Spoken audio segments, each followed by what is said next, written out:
कि मेरे मौला ने मेरी इज्जत को महफूज रखा। तेरी इज्जत तो भैया 40 साल पहले लुट गई थी। तुम कब से औरतों की जासूसी करना शुरू हो गए? क्या बोला तूने? तुम कब से औरतों की जासूसी करना शुरू हो गए? इसको बोलना चाहिए था औरतों की तरह, लेकिन इसने बोला औरतों की जासूसी। अरे भैया औरतें नहीं है, वो इतनी इतनी दाढ़ी वाले मर्द हैं, तुम्हें कहां से औरतें लगने लग रही हैं। तो शर्पसंद ड्रामा हमारी सोसाइटी की उस सच्चाई को अनलॉक करने वाला है जिसको देखकर आपकी आंखें खुली रह जाएंगी। इस ड्रामे के अंदर आगे से बहुत सारे ऐसे मोड़ आएंगे जो आपको नजर आएगा कि किस तरीके से अगर कोई इंसान किसी दूसरे की जिंदगी में गंद घोलता है या फिर ऐसे में पैदा करता है मिसअंडरस्टैंडिंग, उसकी अपनी बेटियों के साथ क्या होता है। यहाँ पर हम बात करेंगे सिर्फ इस फरासत अंकल की, जिसकी अपनी 2 जवान बेटियां हैं और ऐसे में है एक बेटा भी। घर में एक बीवी मासूम सी जिसको वो आए दिन पागल बनाता है और मोहल्ले वालों को भी ये कह करके जैसे वो बहुत ही अच्छा नमाजी परहेजी है। ये सारे मोहल्ले वाले क्या करेंगे आगे जाकर इसके साथ, जो ये करेगा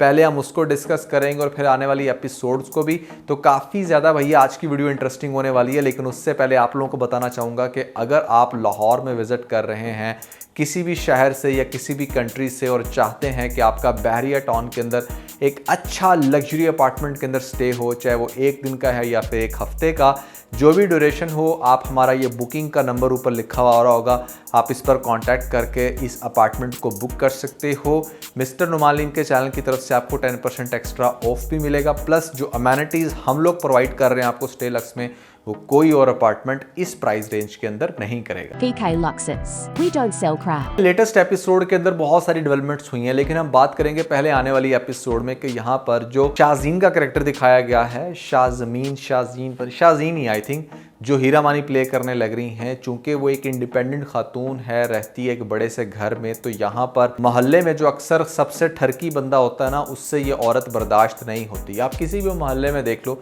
जहाँ पर अगर कोई एक सिंगल खातून रह रही होगी वो हमेशा बदनाम ही होगी।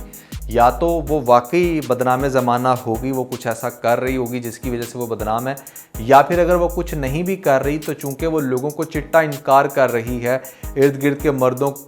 के मर्द लोगों को घास नहीं डाल रही, तो इस वजह से वो मर्द लोग उसकी बदनामी का बायस बनते हैं कि हाँ इसको तो करैक्टर ही ऐसा है, ये है तो वो है। बेसिकली मर्दों से भी ना रिजेक्शन बर्दाश्त नहीं होती जब वो ये देखते हैं कि अच्छा इसने हमें क्यों इग्नोर किया, और फिर कोई और उसके घर में घुसता हुआ देखते हैं तो उनको बड़ी जलन होती है। फिर वो उस लड़की को अपने दिमाग में कुछ भी इमेजिन कर लेते हैं कि अच्छा ये तो उसके साथ इसलिए अटैच्ड है कि उससे ये लूट रही है, उससे पैसा ले रही है, या फिर ये धंधा करती है या कुछ भी। तो अकेली औरत का हमारी सोसाइटी में रहना इसलिए बहुत ज़्यादा मुश्किल है। इसलिए मैं सबसे पहले तो ये सजेस्ट करूँगा उन तमाम लेडीज़ को जो वाकई सिंगल है, किसी भी मजबूरी की वजह से वो नहीं रह सकती भैया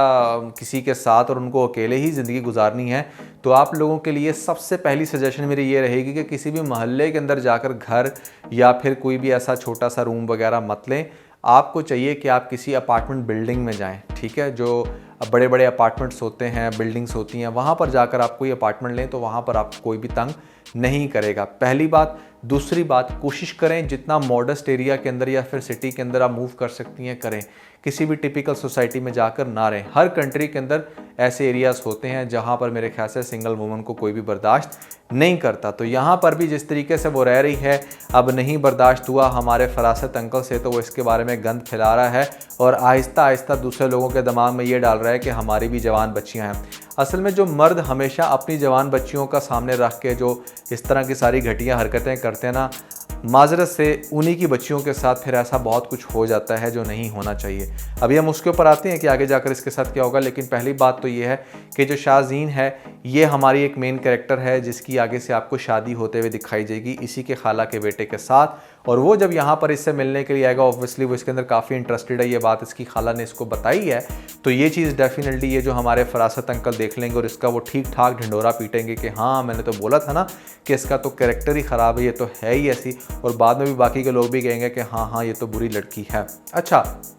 अब इसके अंदर सबसे बड़ा नुकसान क्या होगा, देखें वो लड़की जो बड़ी मुश्किल से अपना एक घर बसाने जा रही थी, पहले उसका एक हस्बैंड था जिसकी डेथ होगी, अब दोबारा एक ऐसा इंसान उसको मिला जिसके साथ उसकी शादी हो सकती थी। आप ज़रा सोचें कि वो इंसान जो बाहर से आया है, जब उसको पूरा मोहल्ला बैठकर ये गवाही दे देगा आगे जाकर के हाँ इसका तो कैरेक्टर ही गंदा है, ये तो अकेली रहती थी, इसके घर तो मर्दों को आना जाना है। जब इतने सारे लोग गवाही देंगे किसी भी चीज़ की तो डेफिनेटली यहाँ पर वो इंसान ज़रूर उसका माइंड ख़राब होगा और वो शादी से बैक ऑफ करेगा। जब वो शादी से बैक ऑफ करेगा तो आपको दिखाया जाएगा कि ये जो हीरा मानी का कैरेक्टर है शाज़ीन, ये यहाँ पर खुदकुशी करने की कोशिश करेगी, यानी कि खुदकुशी करने लगेगी तो बड़ी मुश्किल से ख़ुद को रिकवर करेगी, या ये भी हो सकता है कि इसको खुदकुशी से बचाए इसकी वही दोस्त जिसको इसने कॉफ़ी पिलाई है, जो यहाँ पर ऐसे में सनम है, सनम फ़िदा की बीवी। अब यहाँ पर आकर वो इसके साथ बड़ी अच्छी दोस्त भी बन सकती है और फिर इसको उस मोमेंट से बाहर निकाल कर ये समझाने की कोशिश करेगी कि दुनिया में हर तरह के लोग होते हैं लेकिन अपने आप को इतना कमज़ोर नहीं कर लेते, और जिस शख्स ने तुम पे भरोसा नहीं किया, ये बहुत अच्छा हुआ कि वक्त से पहले तुम्हारी उसकी सच्चाई तुम्हारे सामने आ गई और तुम अब ज़िंदगी में या तो मूव करोगी नहीं या फिर कम से कम किसी ऐसे शख्स के साथ करोगी जो तुम पे हर तरह से ट्रस्ट करे।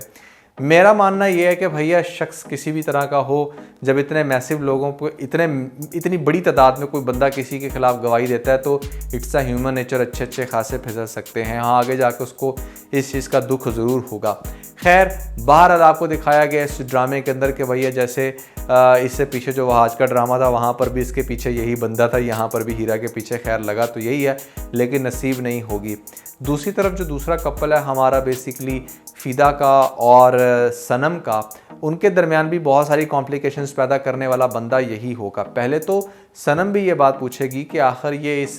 चचा के साथ ऐसा क्या इशू है कि ये हर दूसरों के घरों के मसलों में घुसते हैं और यहाँ पर पता नहीं क्या इनको तकलीफ़ है कि हमारा अगर बच्चा या बच्ची नहीं हो रही तो इससे इनको क्या प्रॉब्लम है, ये क्यों हमें सजेशंस देते हैं कि नहीं हाँ तुम्हें किसी डॉक्टर के पास ले जाते हैं, या फिर तुम्हारे दिमाग में ऐसी क्यों बातें डालते हैं। क्योंकि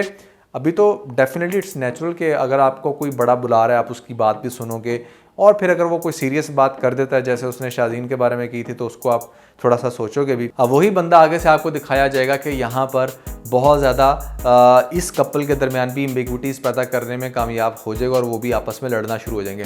मैं अभी ज़्यादा डिटेल्स नहीं जाऊँगा इसमें कि इनके दरमियान ऐसी कौन सी बात होगी, लेकिन मेन चीज़ मैं आपको ये बताना चाहूँगा कि इस बंदे की इन्हीं हरकतों का नतीजा आहिस्ता आहिस्ता इसके अपने घर में भी रिफ्लेक्ट होना शुरू होगा। पहली बात तो यह है कि मोहल्ले के अंदर एक और लड़का दिखाया गया, गालिबन वलीद उसका नाम है, जो अब्रॉड चला गया। यहाँ पर उसकी सिस्टर होती है और वो घर से बाहर आ जा रही है, तो अब वो नाइट के टाइम जब बाहर आएगी जाएगी तो उस टाइम अगर कोई भी लड़की घर में आ रही है जा रही है तो बाकी मोहल्ले के लड़के भी उनको बड़ी तकलीफ़ होती है कि कुछ तो मामला गर्म है या कुछ तो ये गलत कर रही है।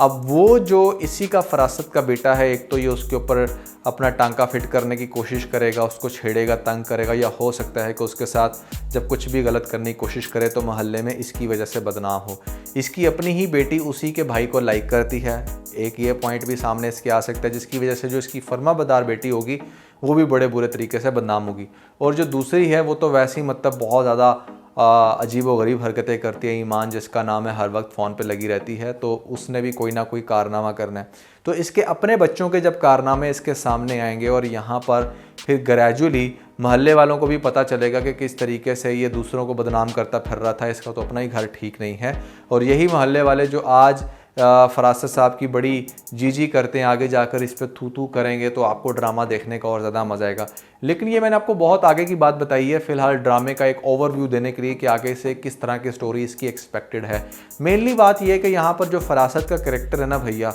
वो बड़ा ही अजीब किस्म का कैरेक्टर है और ऐसे कैरेक्टर हमें हमारे सराउंडिंग में बहुत ज़्यादा देखने को मिलते हैं। आई बिलीव कि ये ड्रामा एक बहुत अच्छी अवेयरनेस पैदा कर रहा है तमाम लोगों में, स्पेशली फैमिलीज़ में, जो मोहल्ले में इस तरह के किसी भी अंकल पे बहुत ज़्यादा अंधा यकीन करके अपने घर के डिसीजंस उनकी बातों की बेस पर ले रहे होते हैं।